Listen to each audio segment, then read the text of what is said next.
Вітаю, друзі! Останнім часом ми бачимо, що в інтернеті, в соціальних мережах обговорюється питання, чи можна мобілізувати зараз жінок без дітей, без всього іншого, треба виправити ситуацію, всі повинні служити. Дивіться, я можу сказати тільки одне. Для того, щоб таке проголосували в Верховній Раді, потрібно, щоб дружини народних депутатів особисто були залучені до війська. Саме дружини, так, Стефанчука, інших, повинні бути мобілізовані, бо коли ти відправляєш когось служити, ну, ти маєш показувати приклад. Це необхідно. І тоді це мотивація. Окрім того, ми бачимо і так, яка кількість жінок вже приєдналася до Збройних сил України. І спроба зараз тестувати на суспільстві, а як суспільство реагує на таке чи таке, так, я розумію, це некоректно, але влада експериментує над суспільством, а саме в інформаційному полі. Чи будуть запроваджувати таку норму закону? Ні, не будуть. Жінок мобілізувати не будуть, але тестують, щоб подивитися, чи є бажання у суспільства перекинути на когось, ну, якби оцю ношу, або ні, ще не готово. Це як Зеленський постійно перекидає на наших партнерів провину за те, що сталося. Ну, наприклад, не підготував він країну до війни, це партнери погані. Зараз проблеми з ППО, це вони нам не дають ППО, а не те, що їх немає, і те, що Зеленський не підготував країну з нормальним запасом. Ба більше того, коли була можливість використовувати ленд-ліз, він його не використовував, хоча можливість була. І отак постійно, завжди на когось, всі винні, або антикорупціонери, або опозиція, або партнери. І от зараз ми бачимо, як намагаються оцю дурню протягнути через, або навіть не в закон, ні, що ви, це ніхто не буде тягнути, протягнути через емоційне сприйняття суспільства, подивитися, на що готове суспільство сьогодні. Я хочу сказати зразу, дивіться, я вважаю, що якщо людина хоче приєднатися до Збройних сил, заважати їй не потрібно. Бо більше того, неважливо, чоловік це чи жінка, але треба навпаки допомагати з забезпеченням і всім іншим. І, окрім того, мотивувати найкраще, введучи терміни служби, та також нормально, забезпечивши фінансове забезпечення військовослужбовця. Але тут у нас щось не дуже поки, бо у нас готові підіймати зарплатню депутатам, міністрам, членам наглядових рад, правоохоронцям, а от про військових, які забезпечують взагалі існування України, чомусь забувають. І от тут, я можу сказати, Зеленський помиляється, багато помиляється, і треба виправляти помилки. Як мінімум, почати визнавати, що те, що він робив або робить, це помилка. Ну, наприклад, так, от якщо мене наклав санкції, запровадив санкції, помилка. Запровадив санкції проти Порошенка – помилка. Запровадив санкції проти громадянина України з порушенням Конституції – помилка, треба визнавати. Але хіба він для того накладав санкції, щоб їх визнати і виправити? Ні. І взагалі тут треба зрозуміти, що ми всі можемо помилятися. Всі.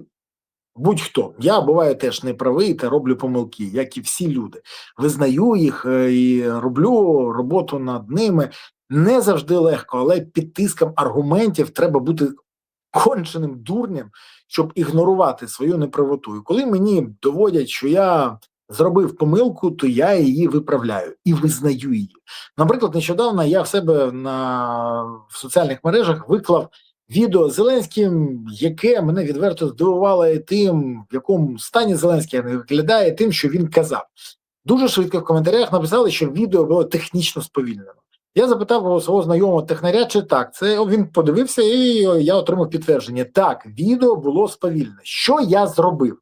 Зніс відео, зразу написав допис про те, що відео було технічно сповільнене, і тому я його зніс. То був я неправий? Так. Але я визнав і виправив це.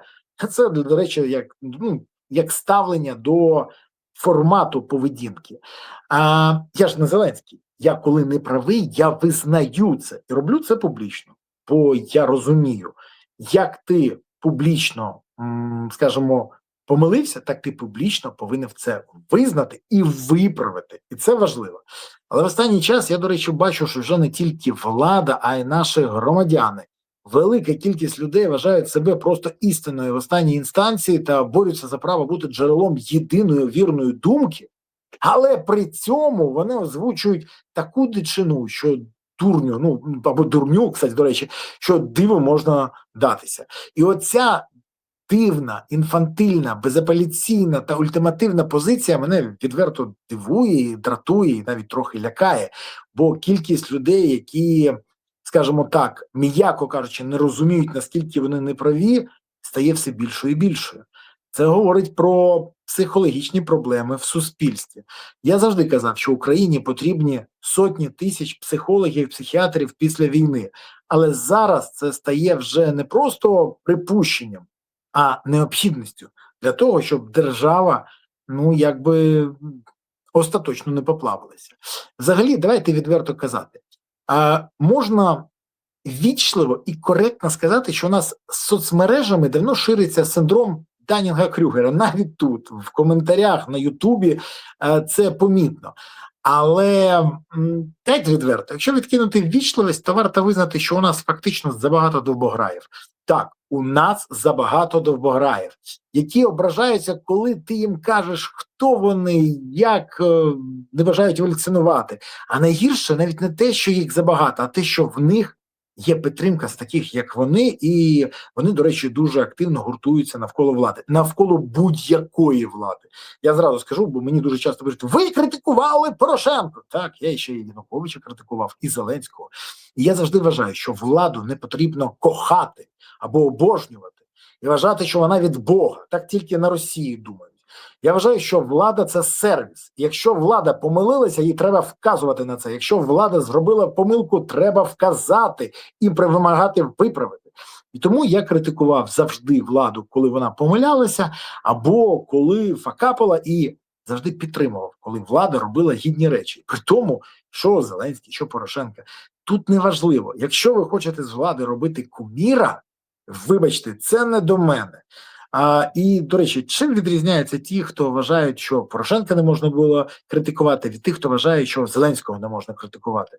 Запам'ятайте раз і назавжди. Влада – це сервіс. Сервіс, якщо він погано працює, варто критикувати, щоб він виправлявся.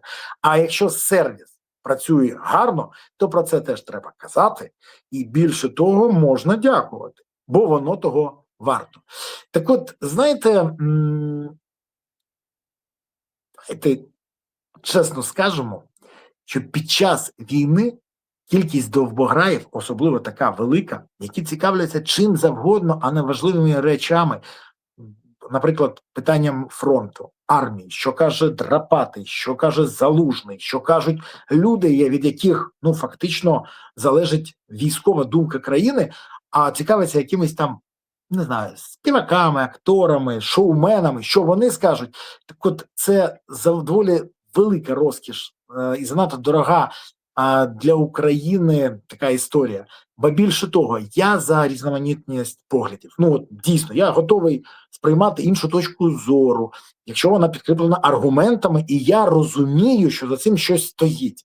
Більше того, я за різноманіття думок, але я не планую поважати чи толерувати тих, хто вважає, наприклад, що земля пласка, або владу не можна критикувати, або що треба просто припинити стріляти і домовитися з росіянами.